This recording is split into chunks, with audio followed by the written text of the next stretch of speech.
Hello and welcome to all the Autobots and Decepticons out there. I'm Joe here with me is my co-host Dan. Hello and greetings. And today we're discussing the ending of Transformers 1986. This is an ending I think everybody's pretty familiar with by this time. It's a very climactic end, and arguably, while there's been accusations leveled at this film that it copied ideas from Star Wars, which it did, but arguably the ending here comes off a lot more, how shall I put it, epic in some ways than, at least in terms of the character journey in battle, than that in episode 6. Now, the trouble with the episode 6 final battle between Vader and Luke is that they are moving very geriatrically. And the thing is, the battle, though, is not really the climax, actually, for Star Wars episode 6. It is more a sideshow. The real climax is Vader coming to the rescue of Luke. Whereas with Transformers, the focus is much more on Hot Rod. And there's no father figure that's needing redemption, so that the focus never wavers from him. That aside, Hot Rod comes out of this battle actually looking great. And the truth of the matter is that while he's not as physically imposing or strong as Optimus, he actually does better than I think Optimus Prime ever could have against Galvatron. And the reason for this is that Hot Rod doesn't have the advantage of muscle. And where Optimus always had the ability to outmuscle all of his opponents, Hot Rod doesn't have that as an edge. He has to rely on cunning and resourcefulness, both qualities that he has in spades.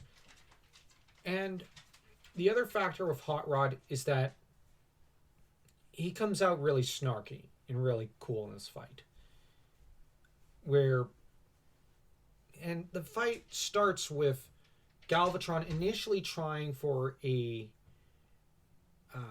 would-be alliance, because Galvatron's about had it with Unicron's abuse and torment of him, which who could blame him? But the trouble is that Galvatron honestly doesn't have a clue at how to defeat Unicron.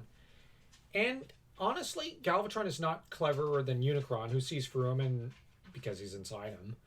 And Unicron basically sicks him on Hot Rod, with Hot Rod, as said, at a really big disadvantage all throughout the fight, at least in terms of power and resources at his disposal.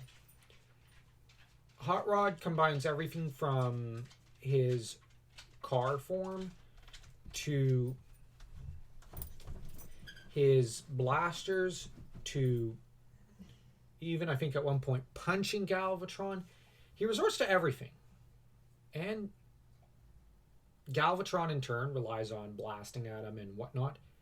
And we also see the incredible reflexes Galvatron has when he, at one point, catches the driving youth who drives at him full force and at full speed, only to catch him and then start to strangle him when he transforms, crushing his throat, or at least he's trying to. And the best line of this scene has to be Galvatron. Well, okay, the second best line actually has to be Galvatron just saying, what was it? First Prime, then Ultra Magnus, and then you. It's a pity you Autobots perish so easily, else I might have a sense of satisfaction. And of course, at which time we get the You Got the Touch by Stan Bush.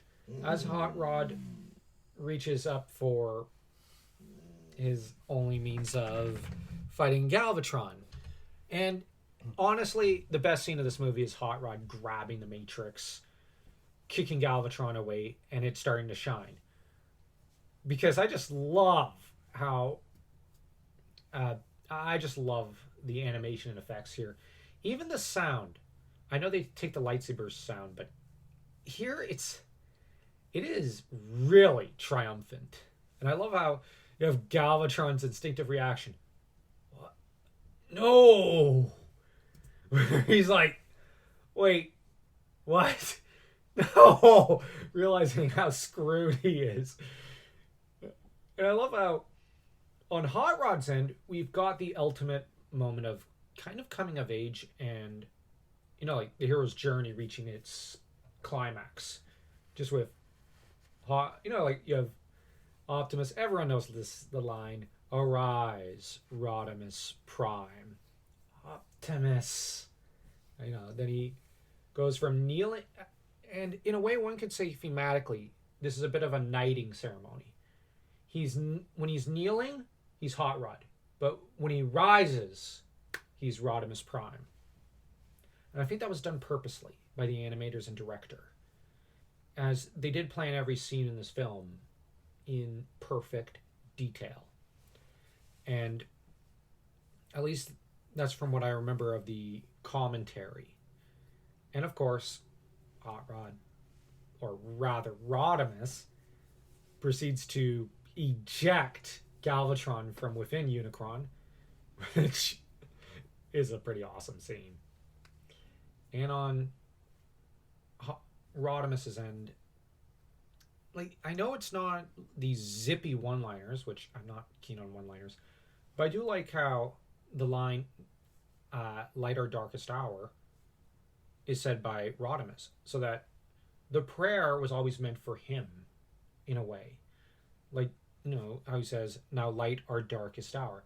In a way, he is praying to the Matrix, but on the other hand, it's as though everyone who had ever said, until all are one in light it shall light our darkest hour, was a prayer to Rodimus, which is fitting considering he is kind of the messianic character of Transformers, because he destroys Unicron, who is the series devil.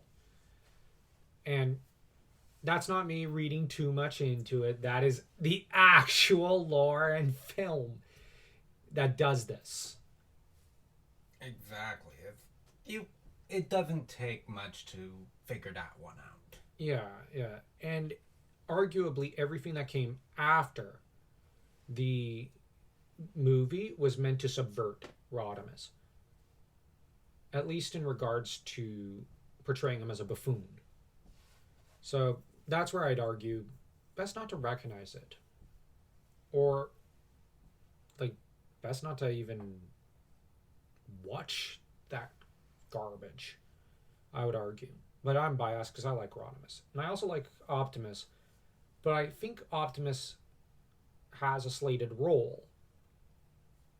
His story had a beginning, middle, and end. It ended in tragedy. And the ultimate glory that comes with Optimus's story, the ultimate, arguably the ultimate sense of satisfaction you might get, comes from knowing that his heir accomplishes what he always wanted to. The retaking of Cybertron, the defeat of the Decepticons, and the destruction of Unicron. And also the defeat of Megatron, or Galvatron. And after the movie, Rodimus leads the Autobots out of Unicron to safety and retakes Cybertron, expelling the Decepticons from Cybertron and bringing an end to the Cybertronian civil war at long last.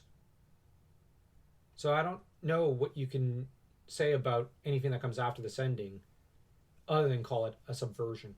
And arguably, the Beast Wars series does a better job of continuing the franchise and story. And yeah, so anything else you want to add? It's It's a very good movie. It's got And this ending is perfect. I mean, you have a great action scene. you have the credits rolling as Unicron's head become. Oh yeah, as a new moon. Yeah, it's used as a moon for Cybertron. As a permanent trophy for Cybertron to show, look who we took down. Yeah, but I also think that it's great because we get to see everyone, fight and earn their keep. Even Daniel, whom apparently some hate. I don't know why. Who knows? I liked him. I like that he rescues Spike. And I like that both Daniel and Spike are rescued by Rodimus at the end.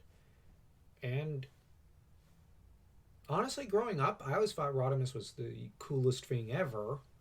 But apparently, the animators decided afterwards, we got to subvert this. This was a little too popular. Or at least Rodimus probably was. And on the other hand, we have to somehow justify the anger towards him by the fans who were rather butthurt about Optimus going down. But like I said, I just view it as Optimus served his role. He had a great arc, but arguably any more Optimus stories should have just been prequels for how he came to be the great leader he is, for how the wars went on for millions of years you've got millions of years of storytelling you could do and have fun with, all the way up to his departure for Earth. There's a lot of wiggle room there. No need to retcon out the movie, but yeah, that's what happened. But at least, just this movie taken on its own, it's probably the greatest Transformer experience of all times, arguably. But anyways, tell us what you all think of this video, and don't forget to smash that like and that subscribe button as though you were Rodimus taking out Unicron.